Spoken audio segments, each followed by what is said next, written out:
Hello. आज की इस बेहद दिलचस्प पड़ताल में आपका बहुत बहुत स्वागत है। यार, आसमान की तरफ देखकर कभी ना कभी तो हमने ये जरूर सोचा है ना कि क्या हम इस विशाल ब्रह्मांड में अकेले हैं। दशकों से यूएफओ यानी उड़न तश्तरियों की कहानियों ने हमें खूब रोमांचित किया है, लेकिन आज हम हाल ही में सामने आए यूएफओ फाइल्स को किसी साइंस फिक्शन फिल्म या अफवाह के चश्मे से नहीं देखने वाले। बिल्कुल नहीं। आज हम इन रहस्यों को पूरी तरह से विज्ञान की कसौटी पर कसेंगे। तो चलिए बिना किसी देरी के सीधे शुरू करते हैं। तो आज हम किन किन चीजों पर बात करने वाले हैं? सबसे पहले रहस्यमयी यूएफओ घटनाओं पर नजर डालेंगे, फिर फ्लाइंग सॉसेस का इतिहास खंगालेंगे, उसके बाद ये समझेंगे कि ये कोई जासूसी उपकरण है या सच में एलियंस, फिर प्राकृतिक घटनाओं के सच को जानेंगे और आखिर में बात करेंगे विज्ञान और सबूतों की।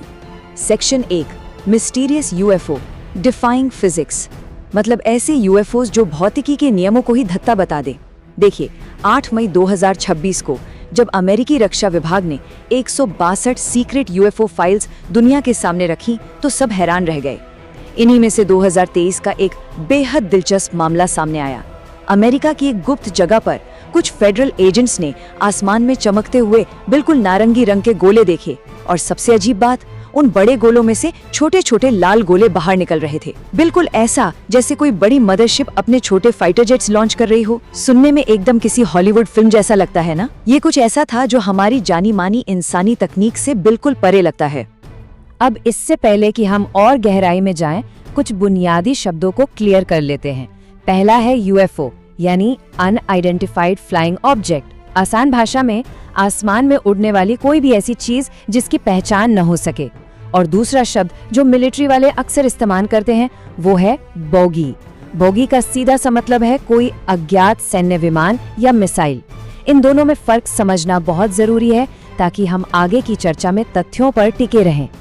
अब जरा हाल की इन घटनाओं को देखिए, फिर आपको समझ आएगा कि ये मामले इतने चौंकाने वाले क्यों हैं। 2023 में ग्रीस के ऊपर एक ऑब्जेक्ट को 80 मील प्रति घंटे की रफ्तार से उड़ते देखा गया, और फिर अचानक उसने समुद्र के ऊपर 90 डिग्री का टर्न ले लिया। इनर्शिया या जड़त्व के नियमों के हिसाब से कोई भी सामान्य इंसान का बनाया विमान अगर ऐसा करेगा तो उसके सचमुच टुकड़े टुकड़े हो जाएंगे। इसके अलावा 2024 में सीरिया में कुछ सेमी ट्रांसपेरेंट यानी आधी पारदर्शी आकृतियां देखी गई जो देखते ही देखते गायब हो गई। और तो और जापान के पास एक अजीब सा फुटबॉल के आकार का ऑब्जेक्ट दिखा जिसके 3 हिस्से बाहर निकले हुए थे। मतलब ये सारी घटनाएं हमारी फिजिक्स की समझ को सीधे सीधे चुनौती देती हैं। सेक्शन 2, फ्लाइंग सॉसेस का इतिहास, शुरुआत कैसे हुई? चलिए थोड़ा पीछे चलते हैं और देखते हैं कि जो आधुनिक यूएफओ की पूरी कहानी है इसने आखिर आकार लेना कब और कैसे शुरू किया। टाइमलाइन पर नजर डालें तो कहानी शुरू होती है 24 जून 1947 से। पायलट केनेथ आर्नोल्ड ने आसमान में कुछ ऑब्जेक्ट्स को 1200 मील प्रति घंटे की रफ्तार से उड़ते देखा। उन्होंने बताया कि उनकी गति बिल्कुल वैसी थी जैसे पानी पर कोई सॉसर या तश्तरी उछल रही हो। बस यहीं से मीडिया ने फ्लाइंग सॉसर शब्द पकड़ लिया और पूरी दुनिया में तहलका मच गया। इसके कुछ ही हफ्तों बाद जुलाई 1947 में न्यू मैक्सिको के रॉसवेल में एक रहस्यमयी मलबा मिला, और फिर तो जैसे अफवाहों की बाढ़ ही आ गई। ये सब इतना बढ़ गया कि 1952 में अमेरिकी सरकार को मजबूरन प्रोजेक्ट ब्लू बुक नाम से एक ऑफिशियल जांच शुरू करनी पड़ी। लेकिन यहाँ पर एक सवाल है जो सच में हमें सोचने पर मजबूर कर देता है। आखिर यूएफओस लगभग हमेशा अमेरिकी सैन्य ठिकानों या युद्ध वाले इलाकों के आसपास ही क्यों दिखाई देते हैं? क्या ये सिर्फ एक इत्तेफाक है या फिर इसके पीछे कोई ऐसा पैटर्न है जो हमें एलियंस की मनगढ़ंत कहानियों से हटाकर किसी इंसानी या सैन्य गतिविधि की तरफ इशारा करता है? क्रिटिकल थिंकिंग के नजरिए से ये एक बहुत अहम पॉइंट है। सेक्शन 3, स्पाई इक्विपमेंट या एलियंस, शीत युद्ध का रहस्य। चलिए अब इतिहास के उन पन्नों को पलटते हैं और शीत युद्ध के उन रहस्यों को डिकोड करते हैं जिन्होंने इस पूरे एलियन मिथक को एक परफेक्ट कवर दे दिया था। रोजवेल की उस मशहूर घटना की सच्चाई आखिर क्या थी? एक तरफ एलियन थ्योरी लगातार दावा करती रही कि वहां सच में कोई परग्रही जहाज क्रैश हुआ था और एलियंस के शरीर मिले थे, लेकिन सालों बाद जब प्रोजेक्ट मोगुल की फाइल्स डीक्लासिफाई हुई तो वैज्ञानिक सच्चाई कुछ और ही निकली। दरअसल वो मलबा सोवियत संघ के परमाणु परीक्षणों की जासूसी करने वाले अमरीकी गुब्बारों का था, और वो जो एलियन बॉडीज मिलने की बात थी ना, वो असल में क्रैश टेस्ट डमीज थीं, जिन्हें सेना अपने परीक्षणों के लिए इस्तेमाल करती थी। तो मामला एलियंस का नहीं बल्कि टॉप सीक्रेट जासूसी का था।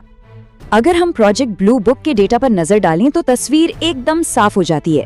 इस प्रोजेक्ट ने लगभग 12,000 से ज्यादा मामलों की जांच की और पता है क्या, इनमें से लगभग सभी मामले बिल्कुल साधारण सी चीजें निकली, जैसे कोई आम विमान, मौसम का पता लगाने वाले गुब्बारे या कोई खगोलीय घटना।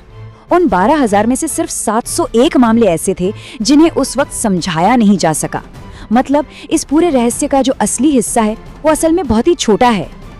और ये दिलचस्प पैटर्न सिर्फ इतिहास तक सीमित नहीं है, आज भी जारी है। जैसे इराक और सीरिया जैसे सैन्य हॉटस्पॉट्स में वो जो हाई स्पीड ऑब्जेक्ट्स अचानक गायब हो जाते हैं, उनके पीछे की सैन्य वास्तविकता बहुत हद तक अत्याधुनिक ईरानी या हूती ड्रोन हो सकते हैं। और जापान के पास दिखा वो फुटबॉल के आकार का ऑब्जेक्ट, उसकी कोई एलियन स्पेसशिप होने की संभावना कम और चीनी हाई एल्टीट्यूड स्पाई बलून यानी जासूसी गुब्बारा होने की संभावना कहीं ज्यादा है। ये आधुनिक निगरानी उपकरण आज बिल्कुल वैसे ही काम कर रहे हैं जैसे दशकों पहले शीत युद्ध के दौरान जासूसी उपकरण किया करते थे। सेक्शन 4, प्राकृतिक घटनाओं का सच, अंतरिक्ष के नजारे। अब पृथ्वी से थोड़ा बाहर चलते हैं। क्या अंतरिक्ष यात्रियों के दावों में वाकई कोई सच्चाई है या वहां भी विज्ञान ही अपना काम कर रहा है? अंतरिक्ष अभियानों के दौरान भी कई चौंकाने वाली चीजें रिपोर्ट की गई हैं। 1965 में जेमिनी 7 मिशन के दौरान एक अंतरिक्ष यात्री ने 10 बजे की दिशा में एक बोगी यानी एक अज्ञात ऑब्जेक्ट देखने की बात कही। फिर 1969 में अपोलो 11 मिशन के दौरान कैबिन के अंदर रहस्यमयी लाइट फ्लैश होती दिखी और ऐसा लगा जैसे कोई लेजर लाइट चमक रही हो।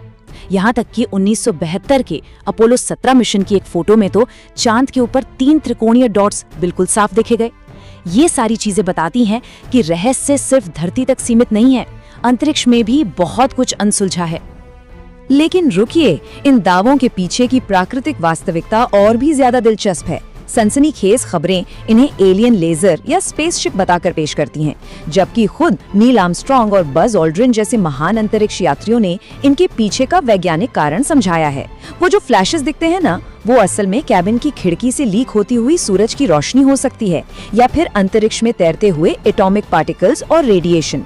और वो दूर से दिखने वाली लेजर लाइट, वो बहुत मुमकिन है कि धरती की किसी बड़ी झील से टकराकर वापस लौटती हुई सूर्य की किरणें ही हों। विज्ञान इन रहस्यमयी लगने वाली घटनाओं का बहुत ही तार्किक और ठोस जवाब देता है। तो अब हम आते हैं अपने आखिरी सेक्शन पर, साइंस एंड एविडेंस, सच्चाई की तलाश। जब हम इस सारे डेटा, इतिहास और प्राकृतिक घटनाओं को एक साथ रखकर देखते हैं तो आधुनिक विज्ञान और सरकारी जांच आखिर किस नतीजे पर पहुंचती है? यहाँ एक बहुत ही जरूरी सिद्धांत है जो हमें हमेशा याद रखना चाहिए। असाधारण दावों के लिए असाधारण सबूतों की आवश्यकता होती है। ये वो बुनियादी वैज्ञानिक नियम है जिस पर हमारी पूरी पड़ताल टिकी है। महज कुछ धुंधली तस्वीरें, कोई इंफ्रारेड वीडियो या आसमान में चमकती कुछ रहस्यमयी लाइटें किसी परग्रहीय जीवन का अंतिम प्रमाण नहीं हो सकती। विज्ञान कभी भी बिना ठोस सबूतों के किसी नतीजे पर नहीं कूदता। और यही बात आधिकारिक रिपोर्ट्स भी पूरी तरह से साबित करती हैं। अमेरिकी रक्षा विभाग के AARO यानी AARO ऑफिस की 2024 की विस्तृत रिपोर्ट और खुद नासा ने स्पष्ट रूप से कंफर्म किया है कि दुनिया में कहीं भी किसी भी एक्स्ट्रा टेरेस्ट्रियल टेक्नोलॉजी या एलियन स्पेसशिप की रिवर्स इंजीनियरिंग का कोई सबूत नहीं है। जिन भी मामलों की गहराई से जांच की गई उनमें से ज्यादातर बिल्कुल साधारण चीजें ही निकली, जैसे कोई एडवांस ड्रोन, मौसम के गुब्बारे या फिर सैटेलाइट्स। इसमें एक और बहुत ही गंभीर पहलू है। जब इस तरह की हजारों पन्नों की कच्ची UFO फाइल्स को बिना किसी स्पष्ट संदर्भ के पब्लिक कर दिया जाता है तो इससे छद्म विज्ञान यानी स्यूडो साइंस और अफवाहों को ही बढ़ावा मिलता है। स्रोत के मुताबिक एक थ्योरी ये भी है कि ट्रंप प्रशासन के दौरान इन रहस्यमयी फाइलों को शायद इसलिए जारी किया गया ताकि जनता का ध्यान भटकाया जा सके या अन्य अहम राजनीतिक मुद्दों को बैकग्राउंड में धकेला जा सके। हम यहाँ किसी का पक्ष नहीं ले रहे, लेकिन ये जरूर दर्शाता है कि कैसे इन रहस्यों का इस्तेमाल बिना वैज्ञानिक आधार के अलग-अलग रणनीतियों के लिए किया जा सकता है। तो दोस्तों, हम अपनी इस विस्तृत पड़ताल के बिल्कुल अंत में आ गए हैं। विज्ञान ने ये तो साबित कर दिया है कि ज्यादातर UFO मामले या तो प्राकृतिक घटनाएं हैं या फिर अत्याधुनिक जासूसी उपकरण। लेकिन सोच कर देखिए, वो गिने चुने मामले जो आज भी विज्ञान की पकड़ से बाहर हैं, जो पूरी तरह से अनसुलझे रहस्य बने हुए हैं, वे अंततः क्या निकलेंगे? क्या वे भविष्य की कोई ऐसी सैन्य तकनीक है जिसके बारे में हम इंसान अभी नहीं जानते? कोई नई रहस्यमयी प्राकृतिक घटना है, या फिर कुछ और भी बड़ा? ये सवाल वैज्ञानिक खोज के इस सफर को हमेशा रोमांचक बनाए रखेगा। इस पूरी पड़ताल में हमारे साथ जुड़ने के लिए आपका बहुत बहुत शुक्रिया।